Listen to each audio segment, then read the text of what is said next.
Akkam jirtan? Kun sagantaa keenya yuutuubii yeroo hundumaayyuu jijjiirannaa yaadaaf qalbii akkasuma immoo biizinasii hojjechuuf isiniif qophaa'udha. Egaa sagantaa keenya irraa fakkeenyaan eegalla. Fakkeenyichis akkasidha. Obboleewwan lamaa yeroo tokko hojii barbaachaaf gara kaampaanii tokko deeman.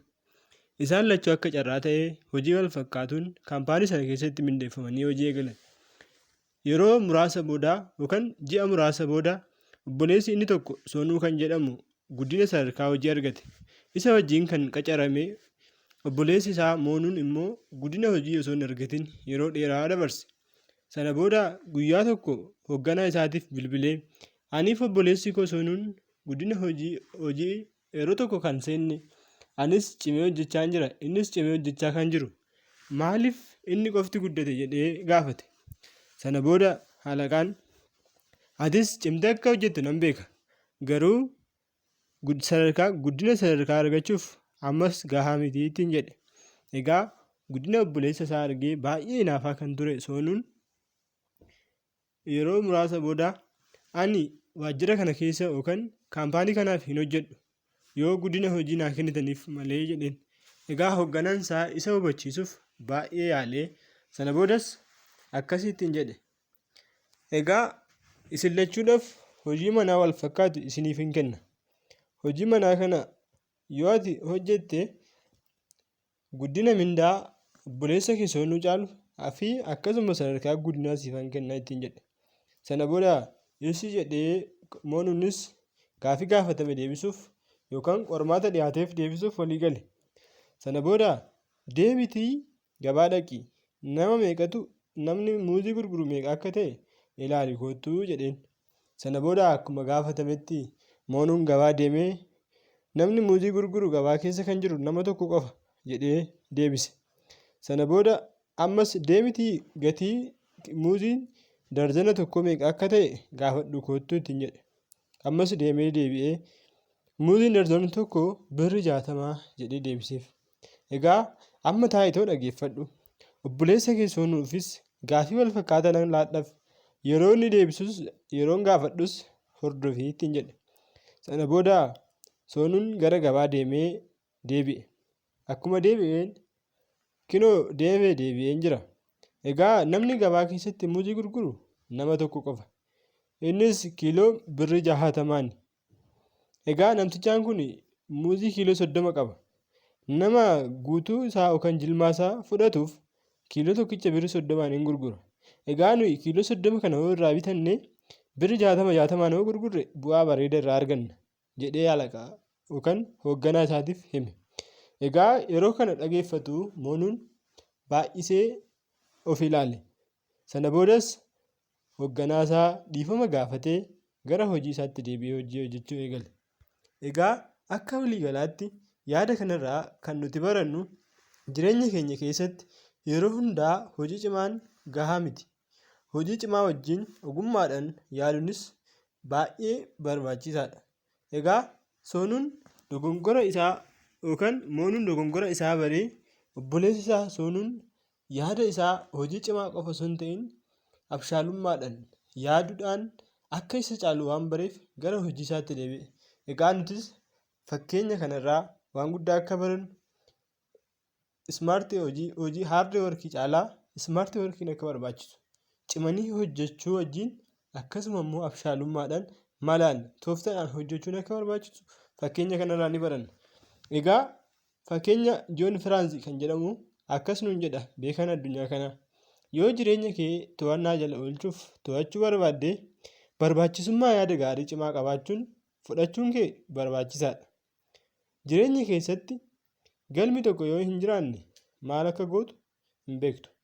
Egaa namni galma hin qabne yeroo kamiyyuu eessarraa ka'ee eessa deemuu akka qabu hin beeku. Egaa Joon Firaansi barbaachisummaa yaada gaarii fudhachuun barbaachisaa akka ta'e nutti hima. Egaa akka waliigalaatti barbaachisummaan jiraachuu kee hubachuun barbaachisaadha. Egaa gaafa dachee kanarra jiraannu barbaachisummaan jiraachuu keetii maaliin kan jedhu hubachuun barbaachisaadha. Ergamni yookaan kaayyoon jireenya keetii maal akka ta'e yeroo yaaduuf yaaltu suuraa ifa ta'e argachuun dhiisuu dandeecha. Kaayyoon jireenya keenyaa isa dhugaa argachuuf ifa ta'uu dhiisuu danda'a. jireenya keenya keessatti galma hedduu qabaachuu fi isa dhugaa kan siif adda ta'e adda baasuu dadhabuu dandeessa. Ergama tokkoo isa gara milkaa'inaatti si geessu akkamitti sammuu kee keessaa baasuu dandeenya? Egaa isa kanaaf yaadota asiin gaditti dhiyaatan sirriitti dhaggeeffachuun barbaachisaadha. Abjuu kee wajjin wal qabsiisuu yoo dadhabdee maaltu ta'a? Itti aansee maaltu jira? Egaa gaaffiiwwan kanneen deebisuuf isaan armaan gaditti jiran baay'ee barbaachisoodha jechuudha. Odeeffannoowwan barbaachisoo isaan jedhaman yookaan important information isaan jedhaman isaan hedduu keessaa muraasa isaanii akka itti aanutti isin dhiyeessina. Odeeffannoowwan barbaachisoo. Egaa walitti dhufeenyi ati dhugaa wajjin qabdu yookaan jireenya kee addunyaa keessatti yookaan qabatamaan jiru wajjin qabdu bu'uura kaayyoo keetii ta'uu danda'a. Jireenya keessatti kaayyoo murtaa'e qabaachuu dhabuun ati hin qabdu jechuu miti. Fakkeenyaaf jireenya kee keessatti ati kaayyoo murtaa'e qabaachuu dhabuun ati gonkumaa kaayyoo hin qabdu jechuu miti. Waan akkas mara dammaquu miti. Gaafa tokko murteessuuf cimtee hojjechuu qabda. Filannoo hedduu waan qabduuf filannoo filachuu dhiisuu dandeessa. Filannoon baay'een isaanii dhugaa illee ta'uu dhiisuu danda'a. Kaayyoo kee irratti yeroo xiyyeeffattu dandeettii hubachuu agarsiisuu qabda. Kaayyoo kee galmaan ga'uuf mala tarkaanfiiwwan gara kaayyoo jireenya keetti si geessu uumuun dirqama sitti ta'a. Egaa kaayyoo qabda eega ta'ee kaayyoo kee milkeessuuf wanta gara kaayyoo kee milkeessuuf si geessuu danda'aniif mala yookaan ismaartii karaa ta'een yaaduun raawwachuun sirraa eegama. Malleeniif adeemsi kun gaaffii keetiif deebii siif argamsiisa. Kun galma kee erga murteessitee booda quuqama galma ga'uuf hojjetta. Kanaafuu tarkaanfiin jalqabaa sammuu miira dammaqaa keetiin deemudha. Sababni isaa kaayyoo kee sirriitti adda baasuuf si gargaara. Akkaataa deemsaa kun immoo maal inni yoo jenne isaan armaan gadiiti. Egaa gara kaayyoo keetii yookaan kaayyoo kee bira ga'uuf akkamittan deemuu qaba yoo jette jalqaba irratti waan barreessitu si barbaachisa jechuudha. Waan barreessitu si barbaachisa. Akkamitti waan barreessitu si barbaachisa? Akka waraqaa yookaan wardi pirooseesarii kompiitaraa kee keessa irra jiru irratti waa barreessuun dirqamaa jechuudha. Maaliif kaayyoo kee yookaan gara itti deemtu beekuuf barreeffamaan wanti taa'e tokko si barbaachisa. Egaa gubbaa daftara keetii yookaan yaadannoo keetii yookaan kompiitara keetii irratti gaaffii akkas jedhu barreessuun kaayyoon jireenya koo inni dhugaa maali? Kaayyoon jireenya koo inni dhugaa maali? Egaa deebii sammuu keetti dhufu kamiyyuu barreessi. Deebii sammuu keetti dhufu isa kamiyyuu barreessi. Tarkaanfiin inni biraa irra deddeebi'uu itti fufi. Hanga kaayyoo jireenya keetii argachuu irratti imimmaan gammachuu boossutti irra deddeebi'uun kee barbaachisaadha. Erga kaayyoo kee dhugaa argattee booda akka waan addunyaa biraa irraa dhuftee sitti dhagahama. Sana booda kaayyoo keessa barreessite akkuma dura jechaa turre ta'e raawwadhu qabaadhu.